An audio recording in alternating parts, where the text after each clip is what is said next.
3 years of sellout crowds, 3 years of edge-of-your-seat action, 3 years of jaw-dropping finishes. Worldwide Technology Raceway has rocked the world of NASCAR, and now NASCAR is giving us another reason to celebrate. The 2025 NASCAR Cup Series Championship Playoffs are coming. Sunday, September 7th, 2025.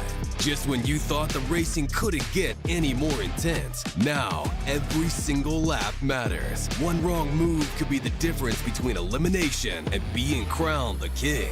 The Enjoy Illinois 300, the Confluence Music Festival, the NASCAR Cup Series Playoffs, and for the first time in 15 years, the NASCAR Xfinity Series on Saturday, September 6th. Don't be on the outside looking in. See history being made in your own backyard. Go to www.raceway.com for the hottest ticket of the year. Good evening, race fans, and welcome to Lime Rock Park for the 60 Minutes of Lime Rock here in the RevLimit Workshop Development Series presented by DesignPing. My name's Alayton Norgard. Joining me is William White as race control, and Nick Masse manning the cameras. How's it going, guys? Yeah, going good. Ready for the third and final road course race of the season here in the RevLimit Workshop Development Series, as well as the second race in the playoffs. Obviously got 2 more to go after this, and then the championship race to round off the season. So it's going to be another important one for these drivers. You see that the championship standings, Justin Vandermeer does lead the way by 5 points over Caleb Pacuma, who currently is on second place there on the front row, which you'll see there in just a moment. So a tight championship battle still with anyone with an opportunity to make the final four. Yep, and let's go ahead and take a look at the starting grid. As William mentioned, starting on the 4D Racer pole is Gavin Hibbs. Surprise on these road courses, seeing him at the front again.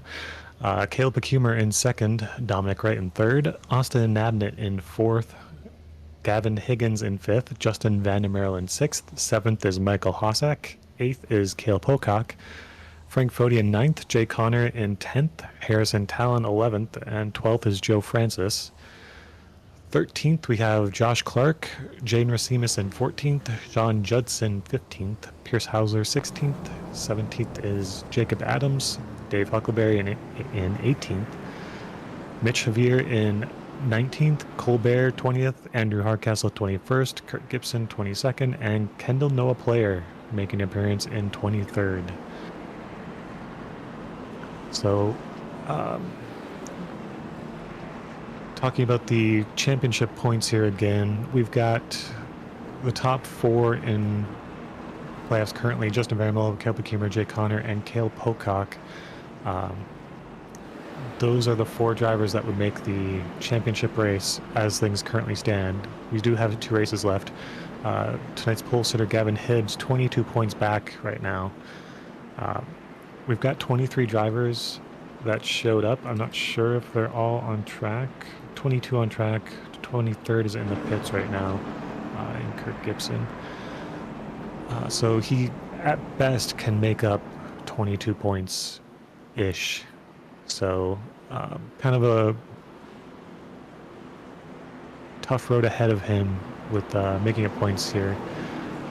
But coming around the last couple corners to this green flag, let's go ahead and get these race predictions out of the way because we forgot to last week. Will, how about you go first?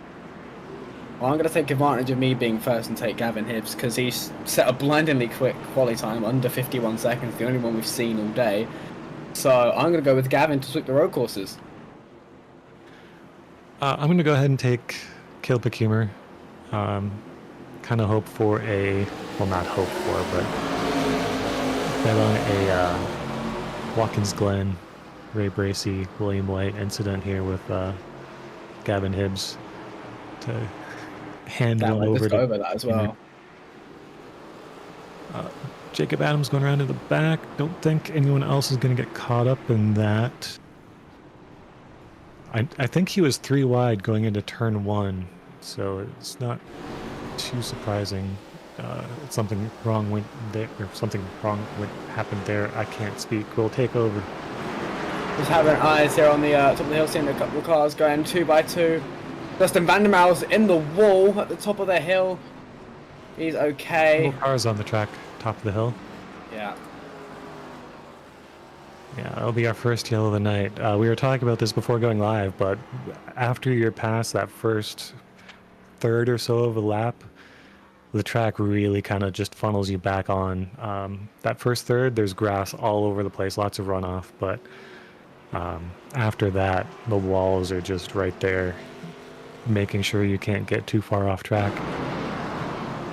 See if we can see what went wrong. They're going up that uphill corner, trying to go too wide.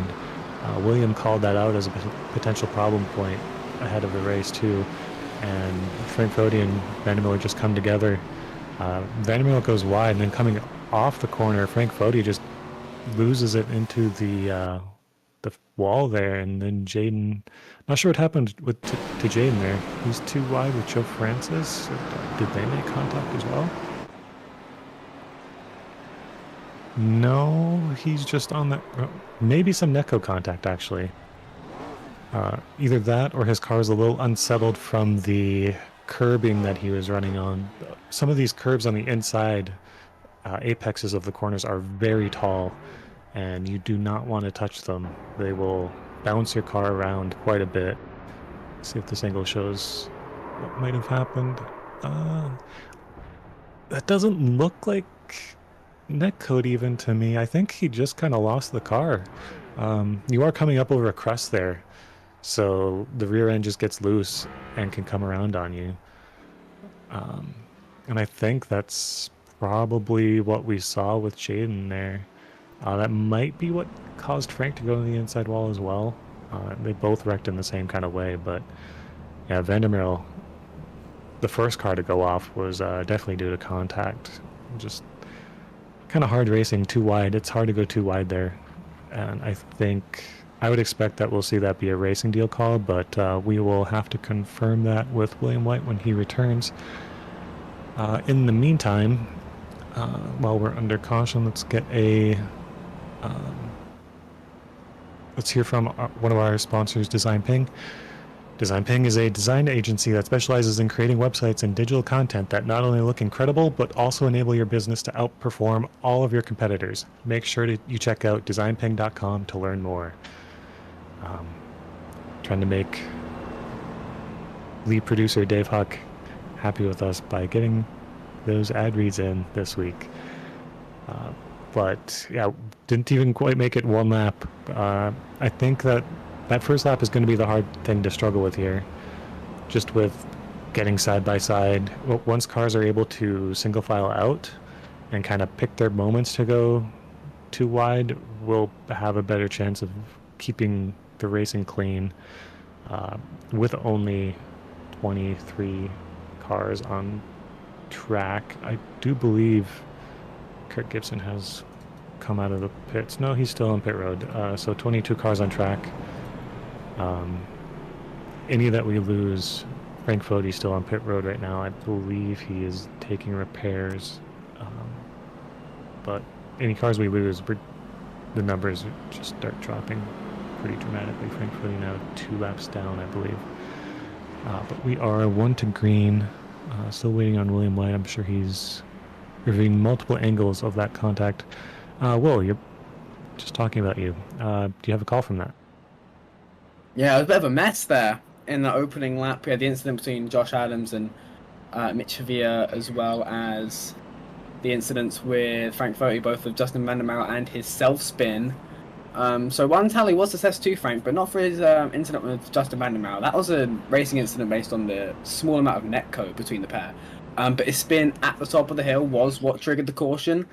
The ruling is 2 cars in the middle of the racing surface or a track blocker, and judging by where his car shot out to after he hit the wall, that is what triggered the caution. Jaden did spin thereafter, but he didn't get a tally based on the fact that the caution would have been triggered regardless of whether he spun or not. So that is why the tally to the 41. Yeah, I didn't quite see the net code with Vandermeer and Frank Foti, but even without that, to me, that's a racing deal. Just it's hard racing. Too wide is hard to pull off through that corner, like you were talking about before the race. So not surprising something went wrong there, but we are coming back to the green here. Gavin Hibbs still in the lead. Dominic Wright in the 12, up in second right now. Got that away from Caleb Pecumer on that initial start. We'll see if we can hold on to it, or if Caleb will take that back here into turn one. With that inside line, he does have a very strong advantage, and Dominic does fall in behind Caleb Pecumer. So back in the initial running order with the top three, Michael Hossack in fourth currently. Actually, no, he's back into sixth. He was in fourth when we restarted, but he was up from seventh on the initial start. But Austin Nabnett making a good showing early on here in fourth, and Gavin Higgins in fifth. Looks like no such troubles this time by. Up at the top of the hill, looks like everyone's got around it relatively easily and with not too much trouble. So Gavin Hibbs does lead the race by just over half a second from Caleb Pecumer. Dominic Wright in position number 3 there, looking for his first podium on the season, I do believe, and he's really pressuring Caleb going into turns 1 and 2 there. So a solid start for the Night Hares Toyota there of Dominic Wright, but everyone looking to single file out already. I'm not seeing many big side-by-side battles anywhere on the racetrack as we funnel through up on the uphill now, turn 5, and still everyone's starting to get to grips with how this car tackles this track. Yeah, I think these guys may have learned their lesson from lap 1. We had a lot of side-by-side racing on that initial lap, and it turned into a yellow. So I think people kind of thinking better of that early fight, and also just naturally getting a little bit more strung out with the way that a restart works, being controlled by the leader versus waiting on the green, probably helped to limit the amount of side-by-side racing that we saw on this initial lap. Don't think, do we have anyone side-by-side right now? I don't think so. Kind of seeing some early packs forming. The top 3, Dominic Wright falling away from the lead to a little bit, but still kind of with them. And then we've got Austin Nabnett and Gavin Higgins running close together in 4th and 5th. Big gap back to Michael Hossack, with Joe Francis close behind him. Cale Pocock a little bit behind that. Cale being the final driver in the top 4 currently of the championship standings. Only driver ahead of him in points is Caleb Pecumer. That's ahead of him on track as well. Gavin Higgins is just 2 points behind him and is 3 spots ahead on track at the moment. So he would take that 4th spot as they currently run, but still 50 minutes of racing here to go, so definitely too early to tell where anyone is going to end up at the end of this race in the points. But with that wall contact, our points leader, Justin Vandermeer, going into that first caution, is not going to be in the kind of position that he was hoping for, trying to work his way back past Mitch Javier into 11th place, gets that spot into turn 1, and will now turn his attention to chasing down Harrison Talon. Yeah, this is going to become something of a last or first challenge for Justin Vandermeer. Now that we've got a few laps under our belt in terms of not having a yellow, it's going to become harder and harder for Justin, as obviously the likelihood of a yellow decreases the more time goes on naturally. The cars become less packed up. So I think everyone is very much just settled into a rhythm, and Vandermeer is now just going to have that raw speed, which he does have, as we know. He's going to have to overtake these cars surgically one by one. He's 12 seconds off the lead already, though, being behind all these cars in position number 11. You'd think that his teammate Harrison Talon, once Justin gets there, won't put up too much of a fight in holding up his teammate. He's now come up to the back of the one, shows the inside. Late on the brakes, Harrison Talon not fighting that too much, and up into the top 10 for Justin Van der Merwe. So, as predicted, Harrison Taylor not putting up too much of a fight. Van der Merwe, though, with something of a mountain to climb if he wants to win this race. Yeah, if I'm Van der Merwe, I'm not even worried about winning. I just want to get back as deep into the top 10, preferably top 5 as possible. Like I talked about earlier, with the smaller driver number in this race, it's a lot more difficult to make up points. And as we go into next week at Worldwide Technology Gateway, we'll probably see more drivers than we have tonight, but still, as a playoff race late in the season, lower than the numbers we saw earlier in the season. So better opportunities to come for making up point deficits, but yeah, you still want to keep yourself in as good a position as possible, and running in 10th is not where Van der Merwe wants to be for sure. I had thoughts. While I try to find them, Will, how about you? Yeah, it's kind of the points you mentioned, the field size, something of a double-edged sword. Obviously, it's quote-unquote easier to make up points because there's less people to stop you from making points. But the reality is, the faster guys are going to be the ones that are sticking around. It's the people that are typically further towards the back of the pack that tend to make the field more thin as the season goes on. It happens in all the series and pretty much every league that you'll find. So it's also harder because it means that the people you're fighting against, it's also easier for them. So it's not like the championship leader is ever going to drop out and say he's had enough of this season. It's going to be he's going to be there all the time. It's easier for them as well. So it becomes harder to make up points, yet also easier. So it's something that these guys are all going to have to contend with. But they sort of knew that. All these guys are pretty experienced in the league. They all knew that coming into this. That's how it goes. That's Pierce Hausler going very, very slowly and lacking a front bumper there. And he's had something of an incident going up the hill. Is he just about keeps it from going into the tyre barrier on the opposite end of the track there, but not good for Pierce Hausler.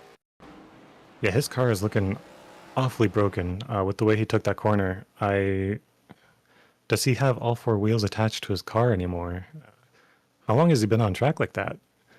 Rewinding a full lap here, and still without that front end. That's a lot of damage very early on. Still had damage there. Caused some issues with Sean Judson and Jaden Racimus, but I don't think any significant damage there, just some time lost. Yeah, that left front is not properly attached to the car as he pulls into his pit stall. That's going to be, if not race over for him, due to that wheel detachment, a lengthy required repair phase. But I have found my thoughts. As cars space out and racing gets a little less intense as far as side-by-side potential for battles goes, we do start running into lap traffic. We are already lapping Colbert. Justin Vermo just went around Kendall, no player. Going very slow on track, just letting people by before that uphill right. But lap traffic already coming into play here, and with this being like a 51-second lap the leaders are running right now, it's a very short track for a road course. We're going to see a lot of cars getting lapped, and relatively speaking, and it's going to end up being a pretty consistent thing, I think, as these cars continue to space out. The leaders are running, like I mentioned, a 51-second lap time, while when we get back to the 15th range, they're running 53s, 54s. So that's a pretty significant time delta with a pretty short lap time. These guys are going to go multiple laps down by the end of the race. Here with just under 45 minutes left. I could easily see 3, laps down, 4 laps down for some of these cars, just on track pace. As we see Andrew Hardcastle go off track to avoid Gavin Hibbs as he gets lapped, taking the very wide way around to stay out of the leader's way, but doesn't cause any issues for anyone, so it's worked out in that respect for him. Yeah, I think he just overshot turn 2 a tiny bit and decided to just get out of it instead of trying to save it and potentially get in Hibbs' way. There's both Gavin and Caleb working right up to the back of him as here comes Caleb Pocock with a massive run up the hill there as he's going to come into turn 6 here. And car number 6, he's going to get over the curb. Joe Francis not making it easy for him, and I thought from that camera angle Caleb was about to go flying into the side of that 56. Thankfully, no such issues as I see a pink Avid Motorsports car going into the pits, I believe that was. That might have actually been Andrew going into the pits, yes. So that was Andrew Hardcastle making a pit stop. Now Michael Harsack has emerged into this battle for P6 between Joe Francis, Caleb Pocock, and of course Michael Harsack.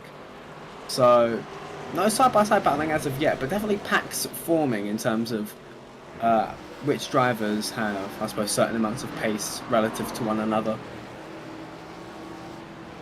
Yeah, I'm watching Cale here, and he is clipping these curbs almost every corner, and I don't think that's doing him any favors. Some of them it works out okay, but others, especially the one, the uphill right, that'll unsettle the car pretty badly, and is not how I would want to see him running his line here. He is still right on the bumper of Joe Francis. They have let Michael Hossack catch up a bit, but have opened a little bit of a gap up again. So as far as fuel strategy here, these cars can go about 45 laps. I don't think we're quite within that fuel window.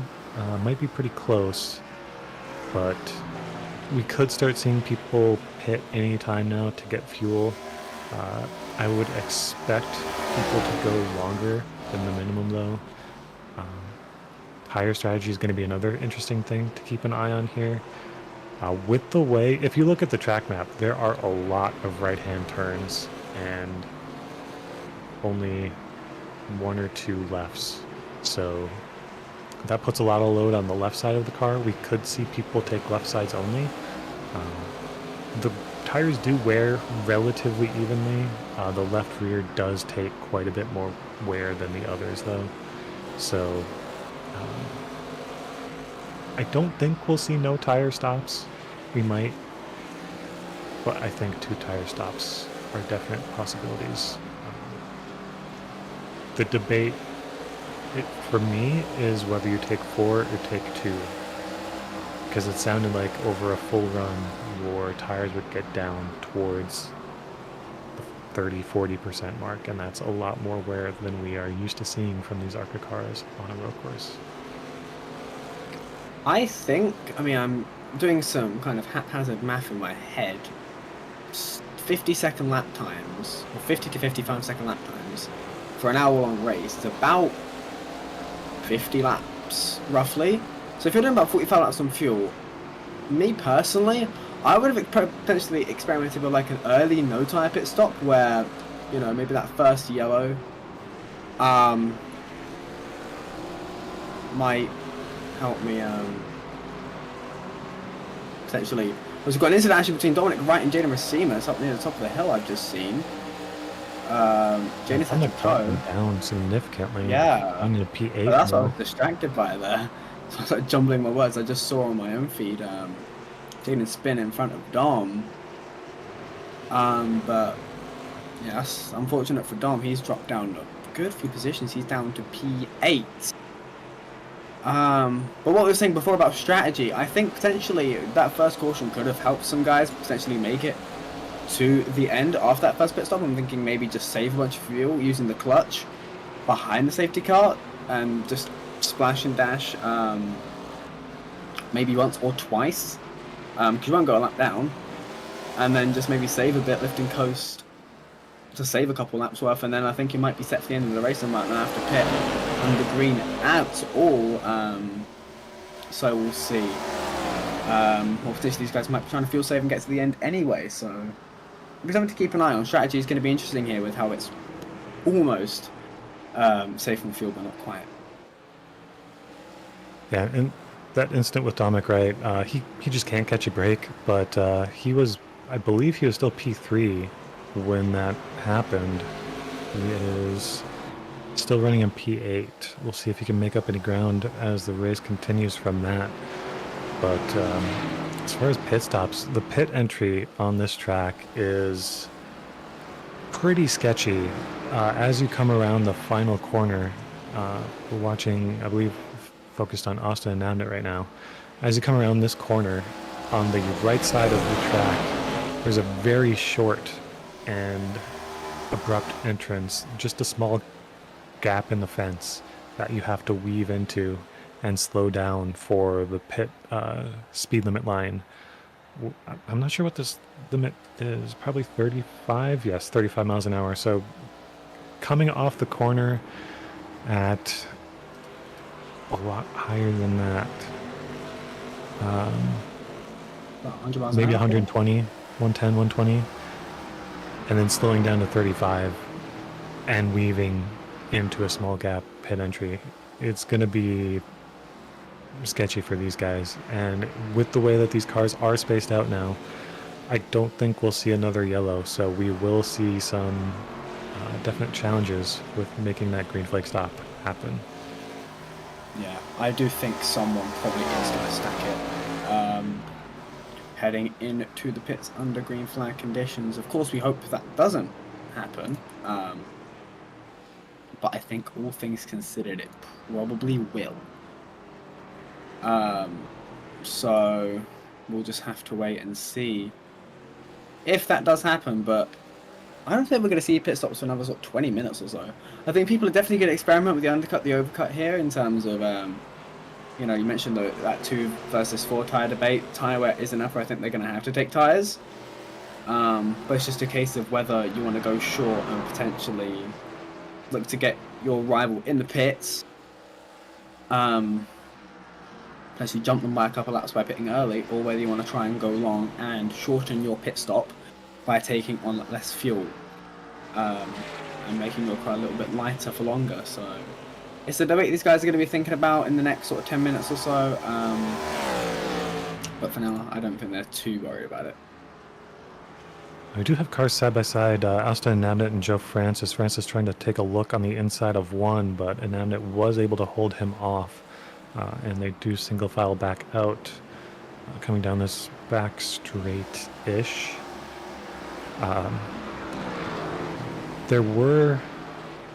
So Gavin Higgins and Austin Namnet were pretty far clear of Joe Francis and Caleb Pocock.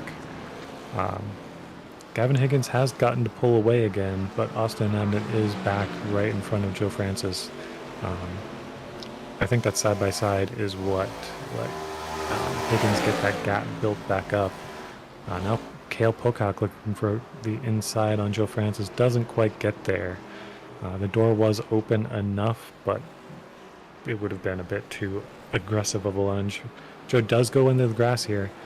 This section of the track is very tricky for me to run. I always want to get back on the throttle, but you just kind of have to let it roll through there to avoid getting too much speed in between those corners. You don't have enough time to really speed up and then brake, so you just kind of have to find the right speed to roll through.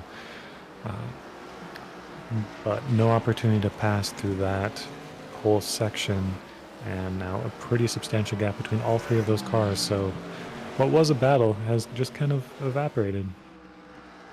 Yeah, it all fizzled out fairly quickly there. I think KO going down the inside of Joe Francis was what kind of kicked that off, I suppose, as KO also then lost time clipping the curb into turn 1. Joe then hit the grass into turn 2, kept it. KO went through the grass going through turns 3 and 4. And I think just all those tiny mistakes put together between the pair of them sort of allowed Austin and Namnet to get away and allowed Joe to get away slightly from KO Pocock. So that was something of a three-car gaggle, but it is definitely fizzled out somewhat, about 8/10 sort of between each of them individually. These cars are drafty, but the straights aren't long enough for it to really matter, and they don't generate quite enough dirty air. But even still, when you are close together, this track's so narrow that it's very, very difficult to actually create any real overtaking opportunities. You have to be bold on the brakes, kind of like what Kale's been trying to do to get past Joe Francis into turn 1 a couple of times, but nothing going for him just yet. So it's very, very tricky to pass here, very, very tricky to get the move done. Even when you have a big pace advantage, so I think track position is going to be another thing that these guys want to consider when it comes to their strategy. We do have 2 pit stops happening right now. Dominic Wright and Cale Pocock both on pit road. Cale coming off. Curious to see if he took tires or not. He was kind of indecisive on what his call was going to be. Gonna rewind and take a look at that. He takes fuel only, so no tires for Cale. He does take that earlier stop. I guess it's halfway mark. No tires. Dominic Wright, Same also as well. fuel only. So they're So hoping to make up that time was on track with saving time, not taking tires. Hopefully that works out, and the tire wear isn't too bad, but Gavin Hibbs, Caleb Pekimmer, both still running 51-second laps after 28 laps, so it could work. We'll see how it plays out, but I don't think anyone else has pit yet. Oh, there's a couple. Van Merrill pit a few laps ago, actually, and Josh Clark is on pit road right now. Cale was... Oh, Dom's gone for a enough. spin. Sorry, Alayton, I was just seeing at the back of the shot. Through turn number 3, Dominic Wright has gone for a little twirly-do. And he's going back through the grass now at turn 4 towards the back straight. Difficult night. It's gone from bad to worse, and he's now, granted, still from the pit stop, but he's now very much a lap down. He's just got passed by Caleb Pekimmer as well. Yeah, I was just saying, Cale and Dom are both close enough to the lead that they could pit and not lose a lap, but Dom has kind of lost that benefit or advantage from that spin there. He lost probably more than enough time to negate anything he gained by not taking tires on that stop either. So definitely not what he wanted to see. It's worth pointing out, by the way, the time gaps here. 4 seconds from first to second, and then 15 seconds is Gavin Higgins in third place behind earlier Gavin Hibbs. Those top 2 are really just kind of knocking out consistent 51-second laps and have built up a pretty significant gap over the rest of the field here. If nothing goes wrong, this race is definitely between those 2 drivers. Even with some crazy pit strategy, I don't know that there's anything that Gavin Higgins, Austin Abnett, Joe Francis, any of them can really do to make up that kind of difference. With that fuel-only stop for Cale Pocock, I think he's going to be looking just to gain track position and positions from the few cars that were ahead of him. Michael Hossack, Joe Francis, Austin Abnett.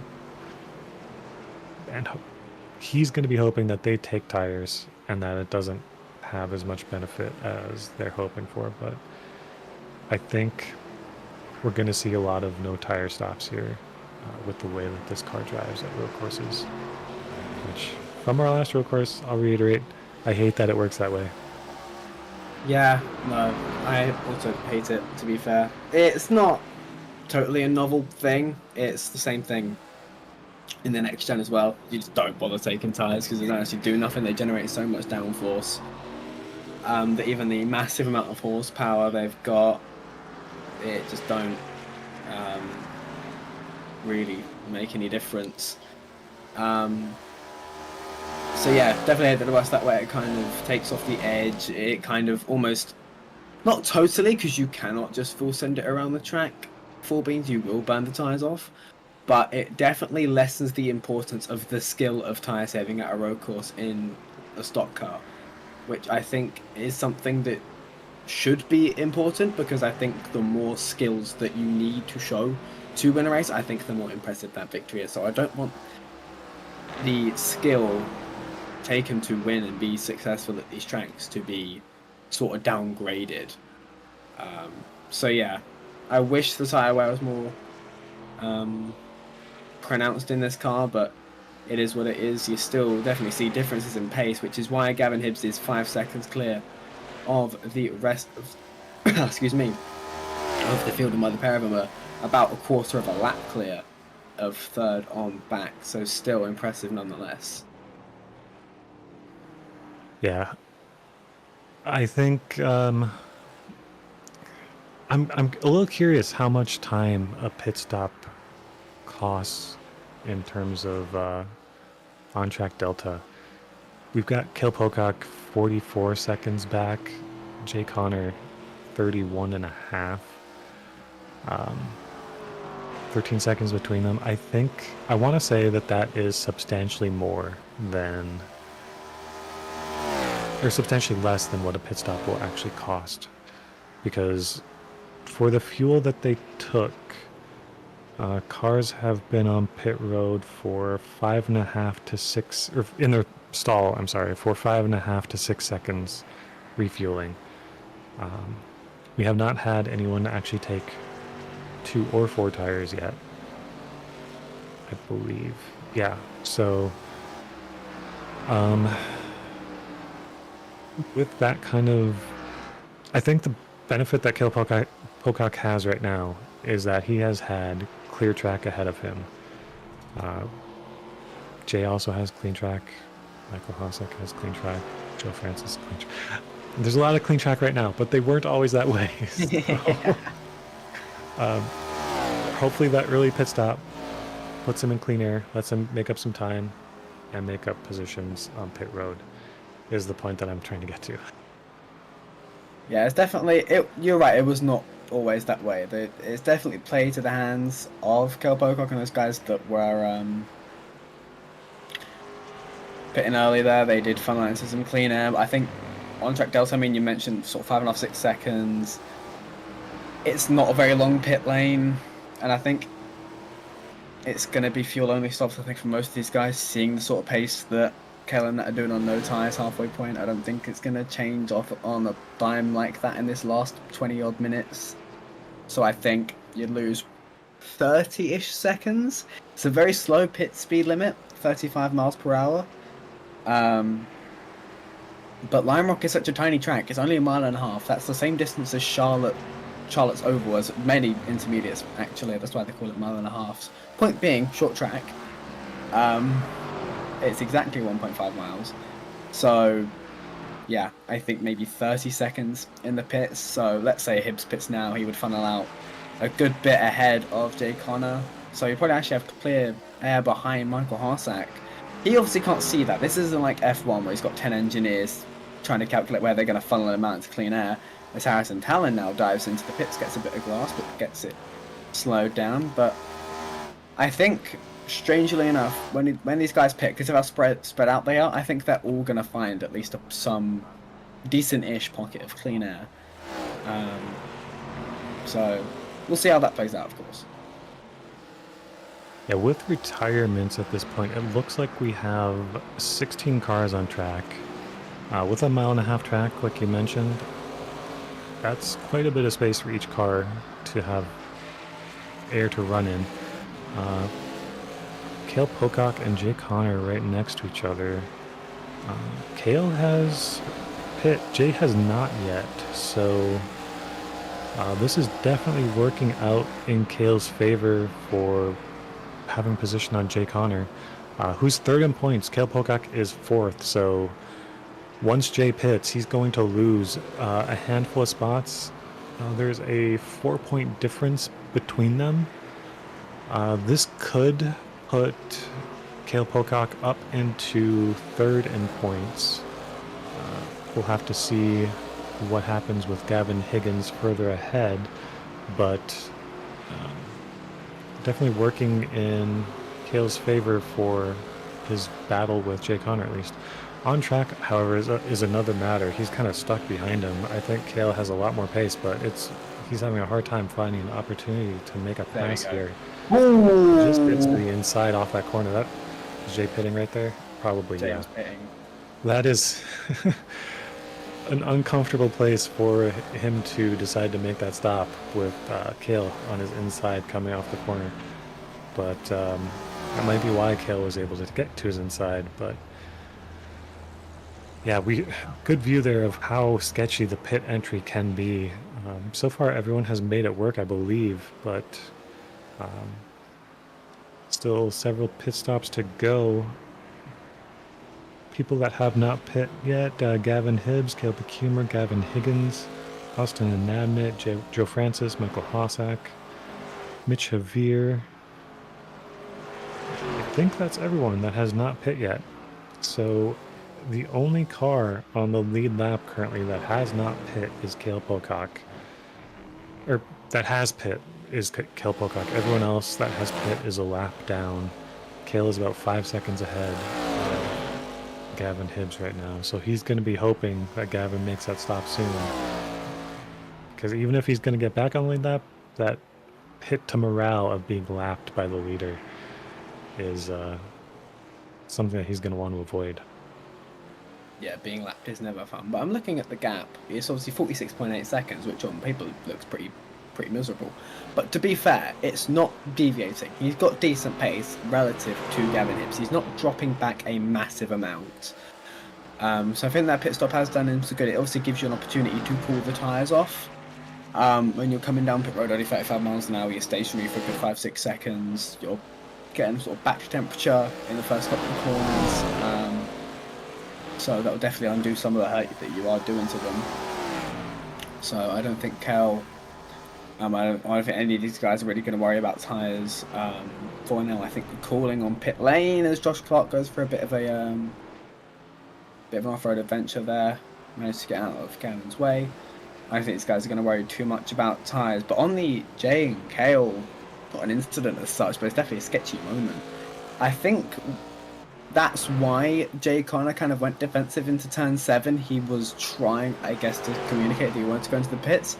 But what ended up happening is Jay taking that shallower entry for a kind of defensive line, ended up actually letting Cale get to his inside, which is what made that so kind of sketchy. There was no radio communication from Jay to Cale to say that they were pitting. So I guess that's just kind of showing the importance of why you should probably communicate when you are pitting, because that almost got very, very pear-shaped for the pair of them. For sure. We do have a bit more data points on pit stops here. Jay Connor took 2 tires. Harrison Talon took 2 tires. Cale Becumer onto pit road right now. Coming out of pit road, just caught it towards the tail end of that stop. That drops him back behind Joe Francis. Looks like that's about a 24 second time loss on pit road. So when people make their stops, Cale is in position to gain one from Hossack and possibly Joe Francis. I believe Austin Nabnett is going to be too far ahead to lose his spot to Cale if he takes fuel only. Cale Becumer was a fuel only stop as well, so that's another 5 second time install pit stop for him. Gavin Hibbs is now just kind of taken off a bit like a scored a cat now. That magic number 24 seconds where he's just deked out 25 over Joe Francis. So I think if he were to pit right this instant, he'd come out still in position number 3. That would be in front of Joe Francis. So I think now this is the time where, while he's got actually a car in between himself and Caleb Kuma, if obviously not accounting Higgins and Abnett, who haven't yet pit, I think this is the opportunity that Gavin Hibbs has to kind of go long, stretch this out, and make his final pit stop even shorter by obviously taking a little less fuel, potentially run the tank dry, and just extend a few more seconds in the pit. So I think, obviously barring any mishaps, this all looks pretty dandy so far for Gavin Hibbs for a clean sweep of the road courses. He is on his lap 45, so with the yellow that we had, he probably has a couple extra laps of fuel. So the question is, the car in front of him is Cale Pocock. So will he catch Cale before he has to pit? And if he does catch him, will he actually manage to complete the pass before he has to come down pit road? I have seen Cale's car kind of wiggling a bit in some of these corners. He's definitely feeling those worn tires, but the speed is still there.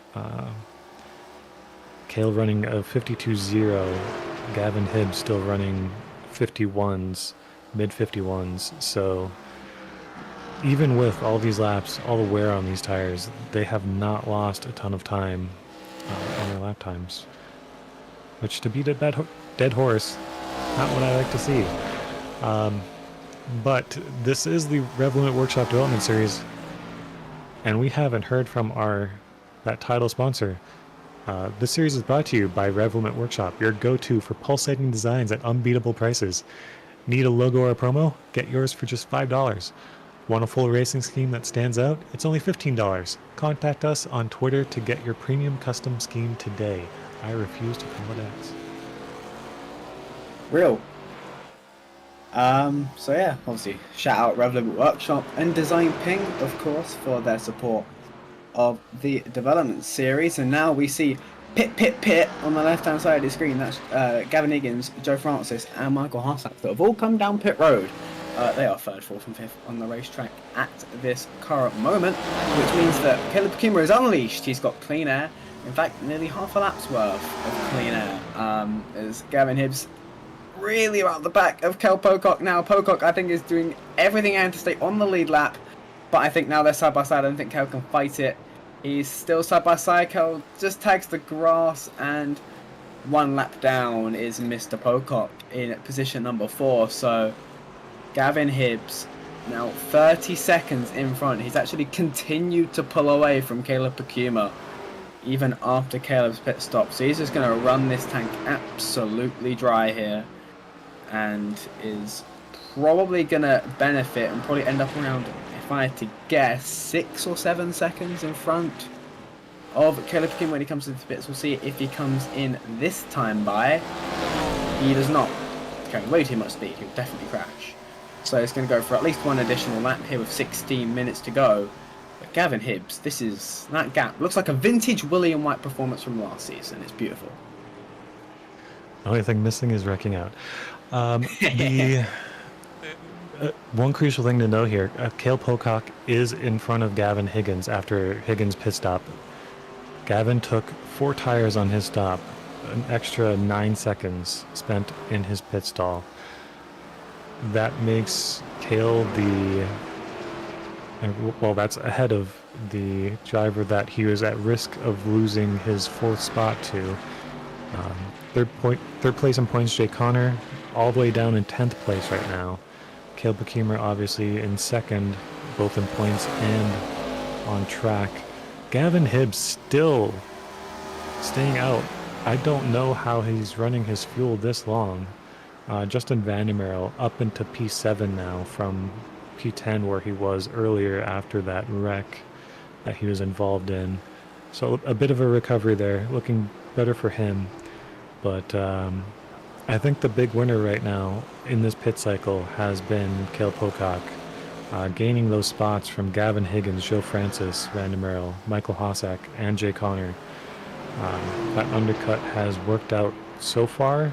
There's still just under 15 minutes to go. We'll see if he can hold on to those spots for the remainder of the race. He's got 2 seconds-ish over Gavin Higgins. We can't see those deltas with him being a lap down, but here's coming down pit road now. Gavin Hibbs, the last car that has not pit.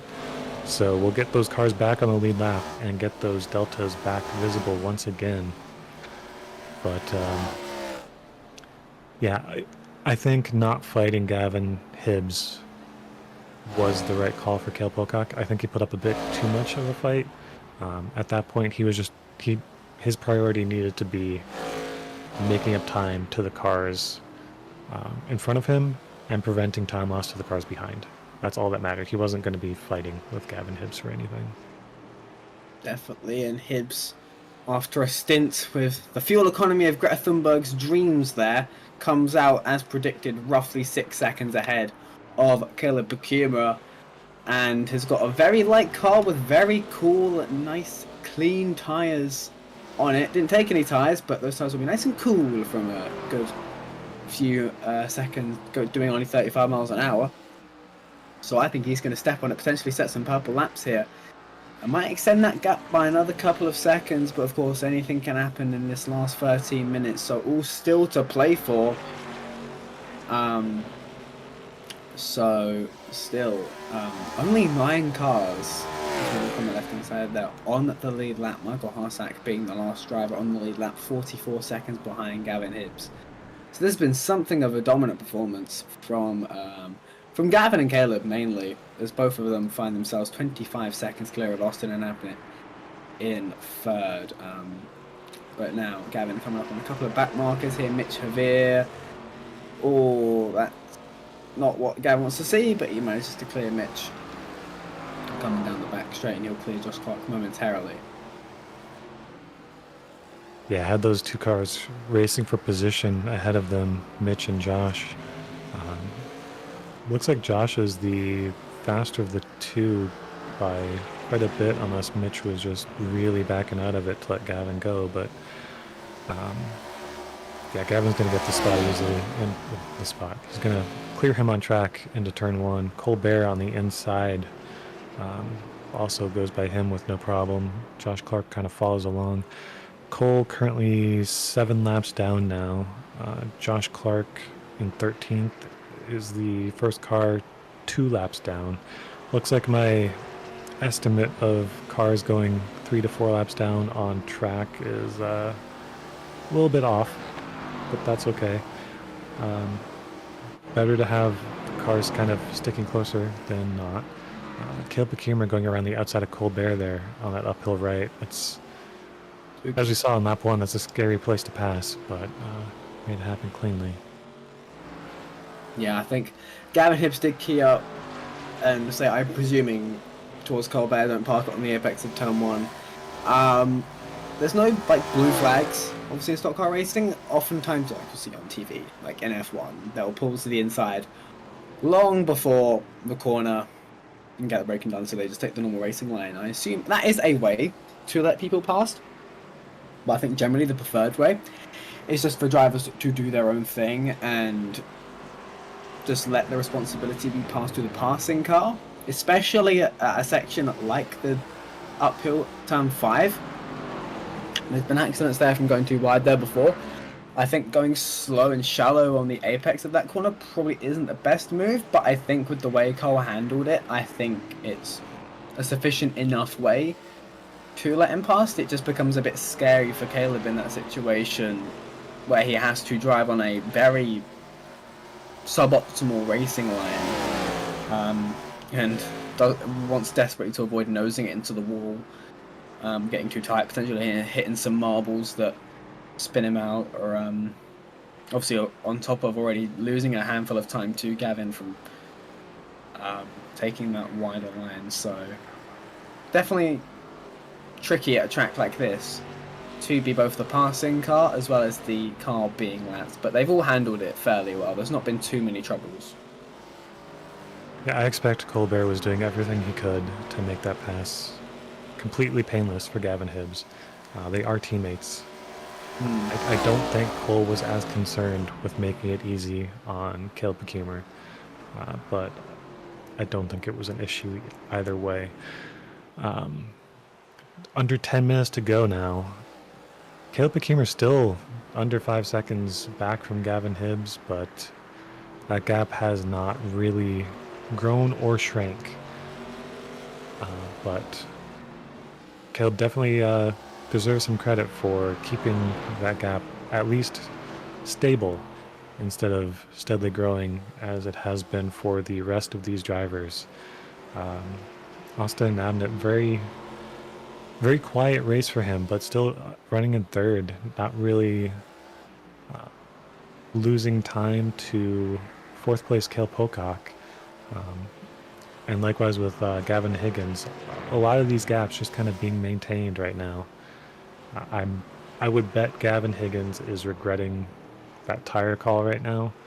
If not for that, I believe he would be in third place. Whether he took 2 tires or fuel only, that would be enough to have him up in third. But that call was made, and it's a difference of 2 spots, 2 points in the grand scheme of things. It matters, but not super painful at least. Yeah, definitely. Let's just hope he doesn't lose a spot in the final 4 by 2 points. Otherwise, he's going to very much rue that pit stop. But I think generally Gavin will be okay.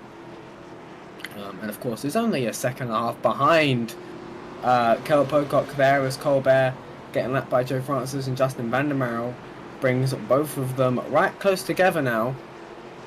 With just 7 minutes to go, this is valuable points for both Joe Francis and Justin Vandermeer. Vandermeer, currently the championship leader here, wants to keep that gap as large as possible, might relinquish it after this race. The points difference between himself and Caleb Pokuma is 5 points, and they're 5 spots apart right now. So it could go either way. So Vandermeer probably wants desperately to get past Joe Francis so that he can get himself just that 1 extra point to keep himself in the lead of the championship. So still all to play for up and down the grid here with 7 minutes to go.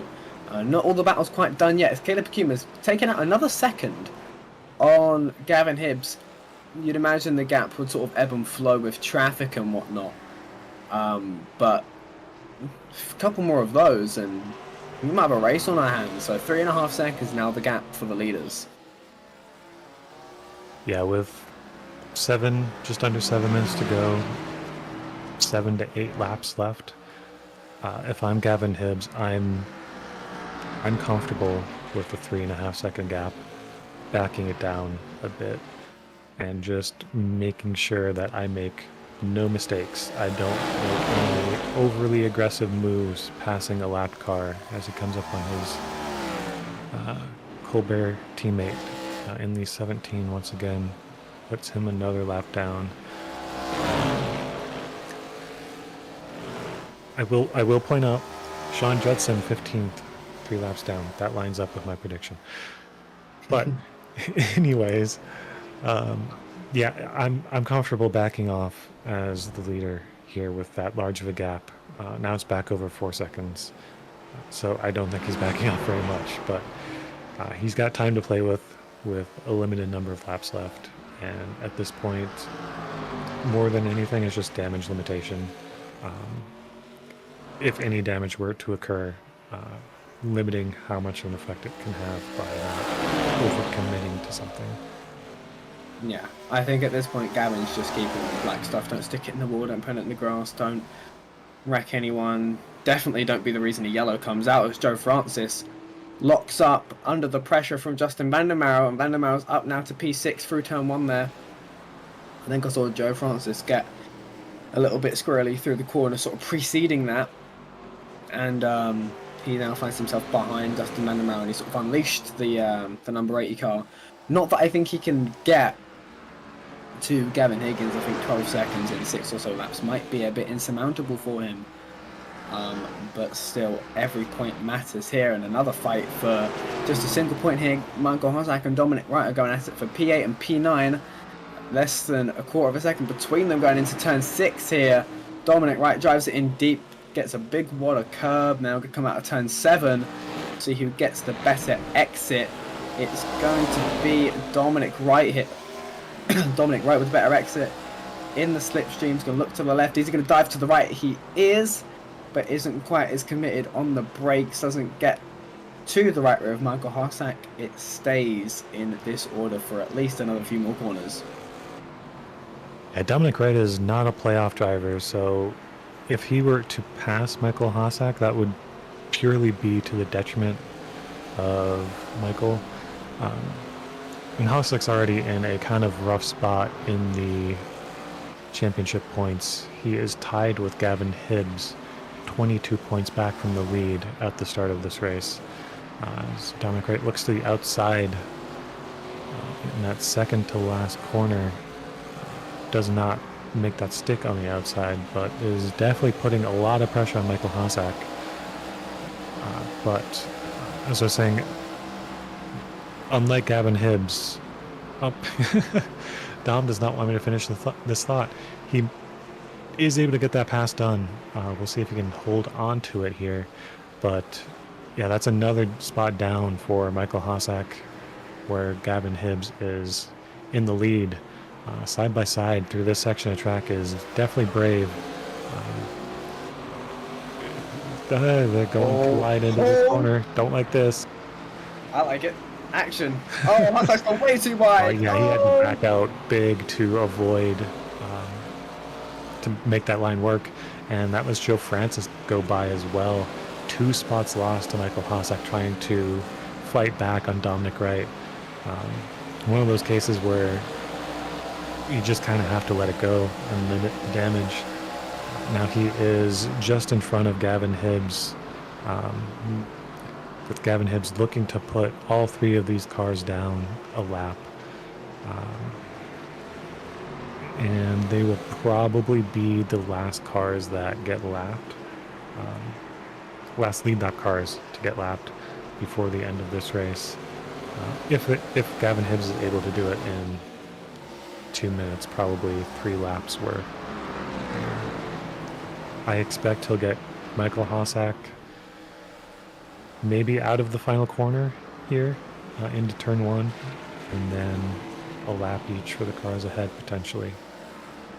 I think he's going to start getting a little bit antsy here because he's got multiple cars to clear, and Caleb Bakuma isn't miles behind. He's going to pull to the inside of Michael Harsack now, but he's got like Joe Francis, Dominic Wright, Jacob Adams, pardon me, and there's another car ahead of them that's Harrison Talon. Michael's still on the outside, excuse me, of Gavin Hibbs now with a minute and a half to go. Joe Francis gets right out the way, now fighting the 56 and the 24. Hibbs now has to get past Jacob Adams. This is not what he wants when he's got Caleb Bakuma bearing down on him. 2 seconds now the gap, less than 2 seconds as he goes through the uphill, still with Jacob Adams filling his windshield here, now a second and a half. If I'm Gavin Hibbs, I'm getting somewhat impatient, but of course Caleb now has to get through those cars as well.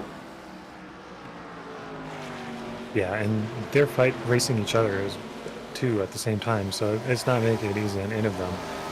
Michael Harsack was able to take advantage of Joe Francis backing out to let Gavin Hibbs by, and does get back in front of Joe Francis, so he recovers some of that lost ground from fighting against Dominic Wright.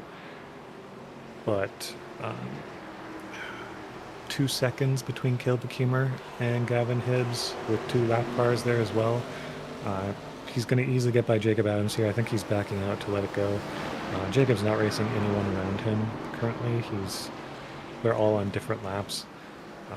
But Joe Francis is not going to be happy with what's going on in front of him, with Jacob Adams holding him up when he wants to be getting back to the bumper of Michael Harsack, but he will not be able to do that before the end of this race. There is a large gap between them now. It's the white flag this time, I want to say, as the timer does hit 0 for Gavin Hibbs here. Still got Dominic right behind him. Caleb Bakuma 1.7 seconds back, but 2 cars between them gives Hibbs a comfortable enough cushion buffer to make this somewhat comfortable for him. And if this is the white flag, I'm not sure. It probably is. Unless Harrison Talon does something very bad here, and I don't expect he's been Use drinking the much white of this flag, I race. think. This should be a comfortable win for Gavin Hibbs. We'll see what the flag stand looks like right here. I think I see a Harrison white Talon kind of flag.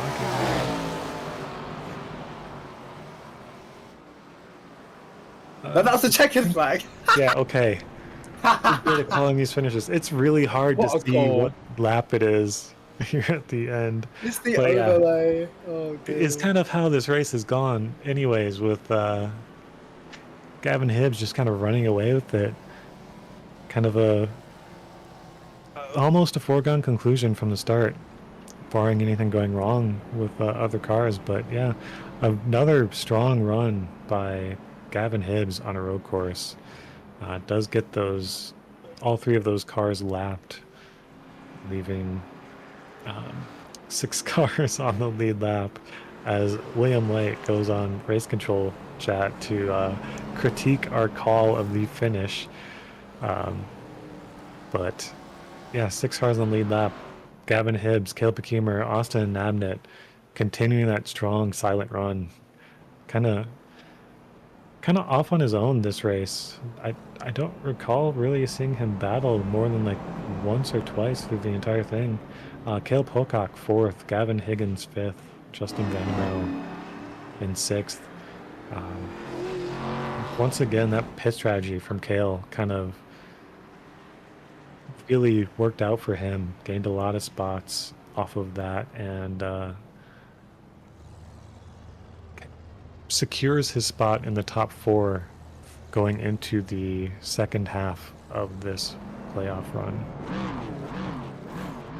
Yeah, pure domination really from Gavin. I don't think that 1.1 second gap really does it justice. That was smooth, calm, calculated from Gavin. Sweeps the road courses. He's been the best driver on the road courses all season long. He swept them all.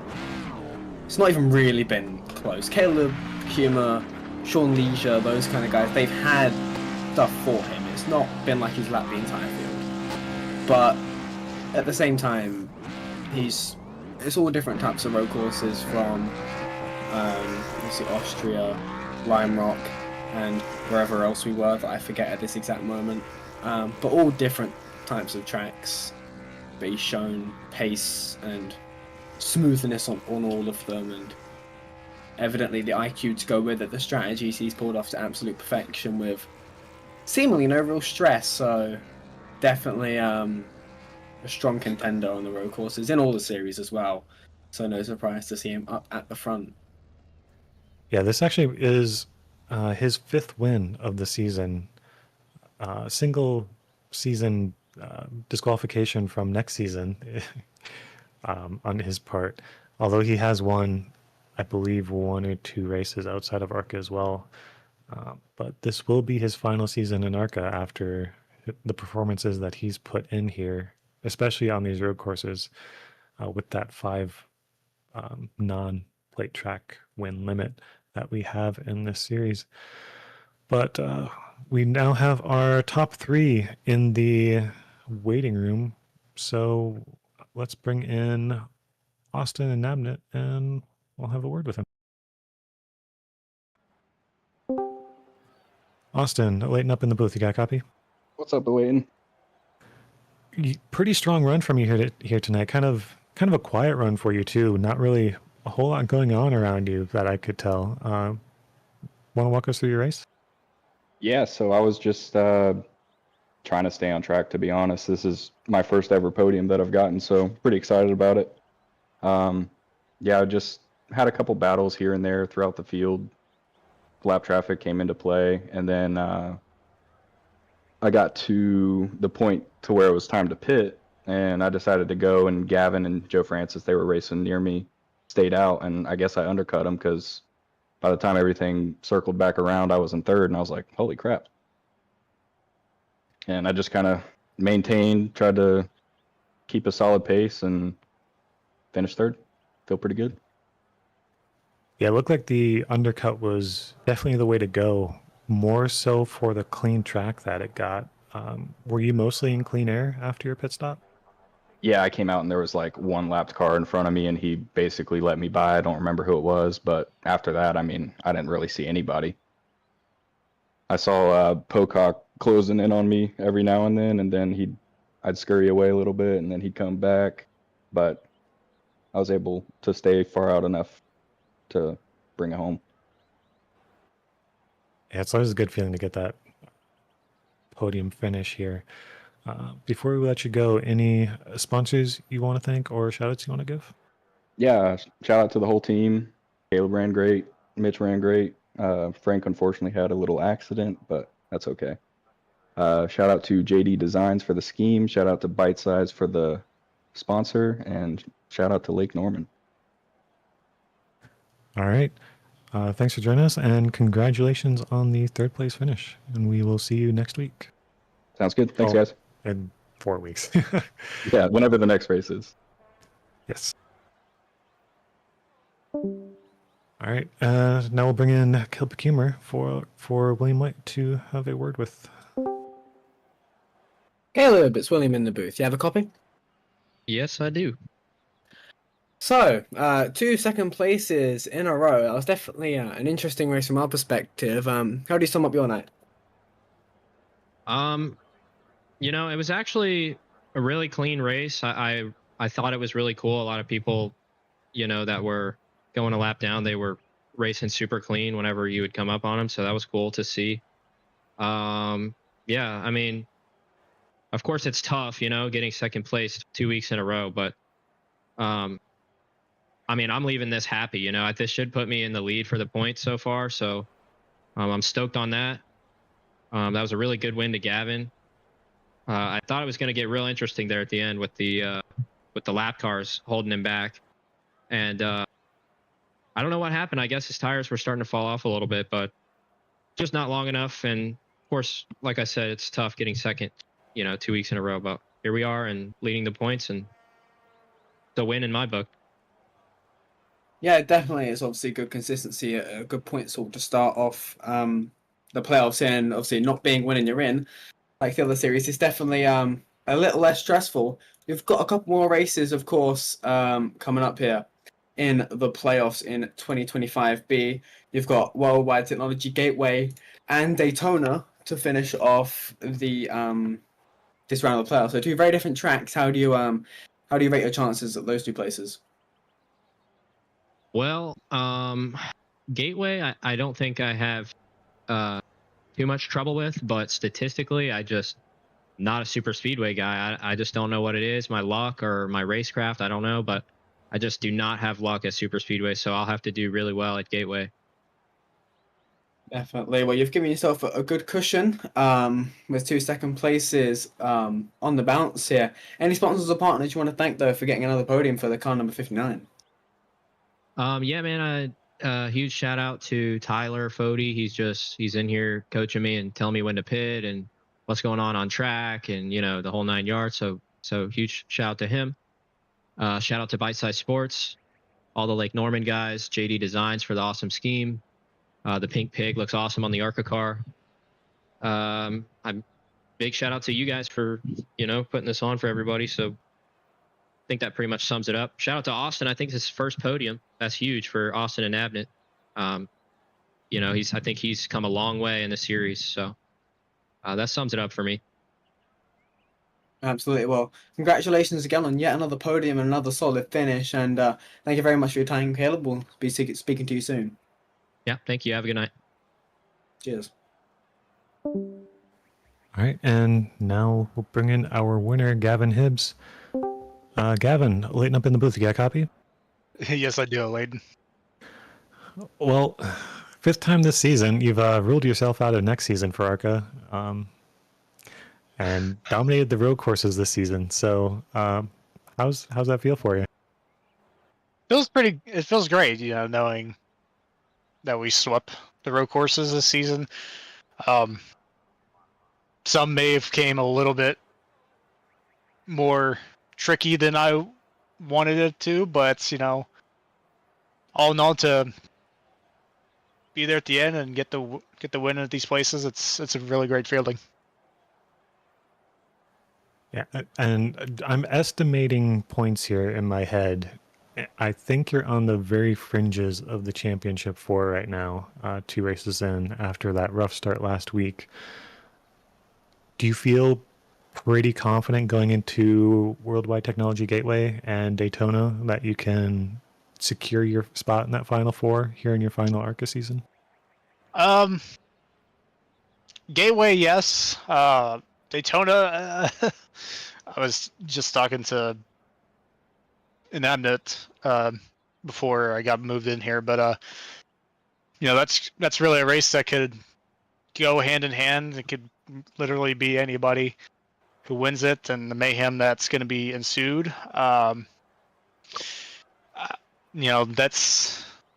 going to be a wild card race, but I feel like I have my plan set in stone on what I want to do at Daytona. But Worldwide Technology, I've had some good runs there, whether it would be an IndyCar or in the Cup Series of elites. But it's going to be a tough next 2 races to get to the Final 4, and then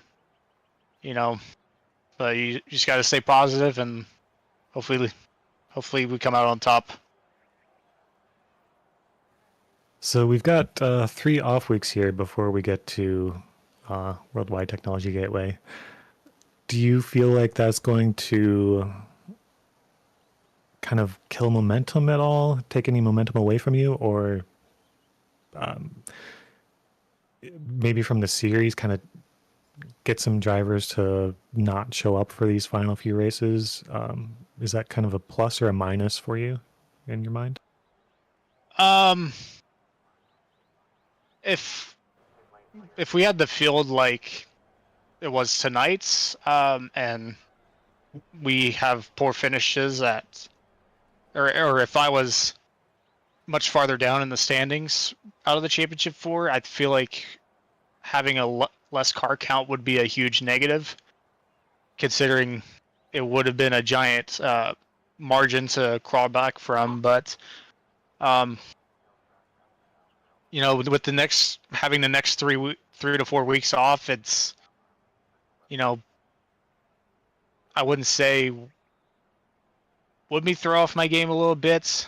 But we got the 2003 series coming next week, and we have those during Tuesdays when we don't have ARCA. But you just got to stay prepared at tracks like Gateway, where I'm probably going to run some laps here in the next couple of days there, and then probably a day or 2 before. You just gotta. I do feel like having these 3 weeks will be fine in terms of my momentum, but who knows? All right. Well, we'll have to wait and see. Well, actually, let's take a look at the points now. They have been updated. You are in 5th place by 1 point out of 4th. So right on the cusp right now. So that said, we'll have to see what happens in a few weeks here. Before I let you go, any sponsors you want to thank or shout outs you want to give? Yeah, once again, Strictly Stock Motorsports. Again, we've been on a roll recent here in the Elite ARCA Series this season, with me and Joe combining for 6 wins on the season. I feel like we could have had it a little bit more at some certain tracks like Nashville and Darlington, but we got I feel like we got a great group of guys over there that can be a threat to win every week. You just got to give a shout out to those guys. All right. Well, congratulations on yet another road course win, and we will see you at Gateway in 4 weeks. Yeah, thank you guys so much. Yep, thanks for your time. All right. So we do have updated points this time. No more ending on a cliffhanger. Justin Vandermeer does hold on to the points lead by 1 point over Caleb Bekemer in second. Cale Pocock moves up into third, 9 points back from first. Jay Connor is fourth, 11 points back. And Gavin Hibbs and Gavin Higgins are tied for fifth place, 12 points behind the lead. And then 24 points back is Michael Hossack in seventh. So it's tentatively looking a bit like a 6-car race for these top 4 spots right now. It's certainly not over for those cars further back, but they have a hill to climb, to be sure. But final thoughts, Will? Yeah, it was a interesting race. Definitely had a lot of, I suppose, factors to it. You had pit strategy. You had obviously all the lap cars. It's a short track, even with a relatively thin field that came out to only about 15 or so cars towards the end. It was still very, very interesting to watch, especially towards the end where it all kind of, they all kind of converged on each other, and it kind of made things interesting. But it was a really, really controlled performance from Gavin. That 1.1 second deficit, as we mentioned, definitely, it doesn't flatter Caleb at all, because Caleb was quick and had something for Gavin, I think, where the circumstances are slightly different. But I think it doesn't tell the full story for just how controlled Gavin's performance was. He was very smooth, made minimal errors. I don't think had a single off-track moment or anything like that. Got the strategy nailed on perfect. So I think definitely is someone to watch in these next 2 races at Gateway and at Daytona. Obviously, he's swept all the road courses now, no more road courses for him to farm, but I think definitely he's still, someone to watch on the oval side of things. He's on there, on that cusp for the Championship 4. So if he makes it, he'll definitely be someone to watch in that finale. But very interesting race. It's shaken up the points a little bit. It's very tight at the top between Van der Merwe, Pekuma, and those guys. So definitely something to keep an eye on in the next 2 races. Absolutely. As with it being Gavin's final season, I want to pull for him to get the championship to kind of continue the trend from the past couple seasons with myself and you winning in the final season that we were each eligible. But at the same time, we've got our own teammate, Cale Pocock, in the championship fight as well. So teammate kind of has to take precedence in my mind. But this was a good race here tonight. Kind of a lot of what we expected from Lime Rock, with a lot of lap traffic. Not a ton of passing. It's a hard track to pass on, but still some action. A lot of pit road strategy played into things. So even without the tire wear, it's good that pit strategy can accomplish something. But yeah, Nick, anything from you?